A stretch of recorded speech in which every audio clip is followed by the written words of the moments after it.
तेरा पता नहीं क्या अपन सिंदूर बांटने का बात करता है तू। हम जानत नहीं कि रघु हमरा से बहुत प्यार करे, लेकिन हमरा अंदर एगो माँ के भी तो ममता बा। फिर वो ममता हम केकरा ऊपर लौटाए। हम जानत नहीं कि हम देव की ना बन सके, लेकिन कम से कम हम यशोदा बन के अपन ममता का लुटा सके। अरे पूजा तो पूरा बलिदान में ठेका तू ही ना पालू कि दीदी भी तो पैसा लगा रही ना। दीदी हमरा से कर ले रही, लेकिन हम ही उनकरा के मना कर दे। बलिदान हम दे और हमारे के लिए ये हमारे पाप मना मत कर। पूजा तो सच में देवी आज बड़ी तक रवा से कुछ ना मांगी, इसी आखिरी बार रवा से मांग रहा बने एक बार हम कसम खाता नहीं, एक बार हम रवा से कुछ ना मांग। लेकिन हमारे निराश मत करिए।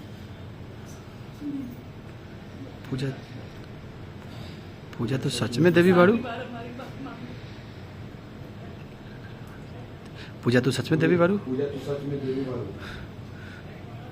पूजा सच में देवी बाड़ू। ये घर के वंश देखा तैयार बाड़ू। एक घर के वंश देला तू आप खुशियां में त्याग ला तैयार बा।